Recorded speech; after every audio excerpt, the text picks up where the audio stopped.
ஆசிரியர்கள் அனைவருக்கும் வணக்கம். பிஜிடிஆர்பி 2025க்கான எஜுகேஷன் சைக்காலஜியில் முழு மதிப்பெண் பெறுவதற்கான தேர்வுகள் மற்றும் குறிப்புகள் நம்முடைய எஜுகேஷன் சேனல் மூலியமாக உங்களுக்கு வழங்கி கொண்டிருக்கின்றோம். புதுமைப்பாடு விதியை முன்மொழிந்தவர் யார்? ஆப்ஷன்ஸ்: ஸ்பேர்மன், பி ஜெட், சி தாண்டைக்கு, உட்வொர்த். இப்போ இந்த கொஸ்டினுக்கான கரெக்டான ஆன்சர் பார்த்தோம் அப்படின்னாக்கா, அதாவது புதுமைப்பாடு விதியை முன்மொழிந்தவர் ஜெட். அப்போ இதுக்கான கரெக்டான ஆன்சர் வந்து பி ஆப்ஷன் ஜெட். இப்போ இதிலிருந்து இந்த புதுமைப்பாடு விதி என்றால் என்னன்னு சொல்லிட்டு நம்ம இதனுடைய முழு விளக்கத்தை பார்த்தோம் அப்படின்னாக்கா, பாருங்க, புதுமைப்பாடு விதியின் வரையறை: ஒரு குறிப்பிட்ட சூழலில் கற்றுக்கொண்ட ஒரு அறிவை பிற தொடர்புடைய சூழல்களிலும் பயன்படுத்தும் திறன். அடுத்தது, மாணவர்கள் பொதுவான கொள்கைகளை புரிந்து கொண்டால் அவர்கள் அதை பல்வேறு சூழல்களில் பயன்படுத்தலாம். இது வந்து புதுமைப்பாடு விதியினுடைய வரையறை.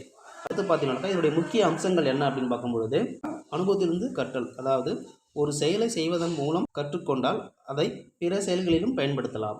அடுத்து பார்த்தோன்னாக்கா, அறிவின் பரந்த பயன்பாடு, தனிப்பட்ட சோதனைகள் மூலம் கற்ற அறிவு பிற சோதனைகளிலும் பயன்படுத்த முடியும். எடுத்துக்காட்டு: நீரில் கல்லெறிந்து பாய்ச்சுவது எப்படி என்பதை அறிவியல் வகுப்பில் கற்றவன் அதே கொள்கையை நீச்சல் பயிற்சிகளில் பயன்படுத்தலாம். இதனுடைய முக்கிய பயன்பாடுகள்னாக்கா, வகுப்பறையில் பயன்பாடு, ஆசிரியர்கள் மாணவர்களுக்கு ஒரு கருத்தை மட்டும் கற்பிக்காமல் அதை வாழ்வியல் பயன்பாட்டோடு தொடர்புபடுத்தி சொல்ல வேண்டும். எடுத்துக்காட்டு: மின்னணு பந்துகள் பற்றிய பாடம் வீட்டு மின்னணு சாதனங்களுடன் தொடர்படுத்தி விளக்கலாம். அடுத்தது, தனிநபர் வளர்ச்சி, தனிநபர் அறிவை பிற சூழல்களிலும் பயன்படுத்தும் திறன் வளர்கிறது. எடுத்துக்காட்டு: நுண்ணறிவு விளையாட்டுகள் விளையாடுபவர்களுக்கு தீர்வு கண்டுபிடிக்கும் திறன் மேம்படும். இப்போ இந்த கொஸ்டின்ஸ் வந்து, அதாவது புதுமைப்பாடு விதியை முன்மொழிந்தவர் யார் அப்படின்னா ஜெட். அதனுடைய வரையறை பார்த்தோம், முக்கிய அம்சங்கள். அடுத்தது பார்த்தீங்கன்னாக்கா, முக்கிய கோட்பாடுகள், இதை பார்த்தோம். இதிலிருந்து கொஸ்டின்ஸ், அதாவது கிரியேட்டிவ் எம்சிக்யூ, இந்த கொடுக்கப்பட்ட இந்த விளக்கத்திலிருந்து என்னென்ன நம்ம கொஸ்டின் பார்க்கலாம் அப்படின்னாக்கா, ஃபஸ்ட்டு ஒன்று பாருங்கள், புதுமைப்பாடு விதி எந்த கோட்பாடுடன் நேரடி தொடர்பு கொண்டுள்ளது? Option C classic conditioning, B முயற்சி அண்ட் தவறு முறையான கற்றல், அதாவது trial and error learning, C பொது கொள்கைகளை அடிப்படை கொண்டு கற்றல், டி செயல்திறன் கண்டிஷனிங். அப்போ இது எந்த அடிப்படையில் இருக்குது அப்படின்னாக்கா, சி ஆப்ஷன் பொது கொள்கைகளை அடிப்படையாக கொண்ட கற்றல்.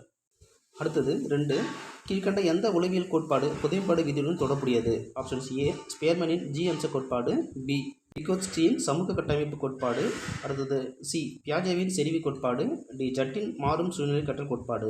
இப்போ இதுக்கான ஆன்சர் வந்து டி ஆப்ஷன் ஜட்டின் மாறும் சூழ்நிலை கற்றல் கோட்பாடு. அடுத்து பார்த்தோன்னாக்கா, ஜெட் தனது புதுமைப்பாடு கோட்பாட்டை எதன் மூலம் விளக்கினார்? ஆப்ஷன் சி மிதிவண்டு ஓட்டம் மற்றும் மோட்டார் சைக்கிள் ஓட்டம், அடுத்தது பி நீரில் கல்லெறிந்து பாய்ச்சுதல் மற்றும் நீச்சல் பயிற்சி, சி சமூக உறவுகள் மற்றும் உரையாடல் திறன், டி கலை மற்றும் இசை. இதுக்கான ஆன்சர் என்னன்னாக்கா பி ஆப்ஷன், அதாவது நீரில் கல்லெறிந்து பாய்ச்சுதல் மற்றும் நீச்சல் பயிற்சி.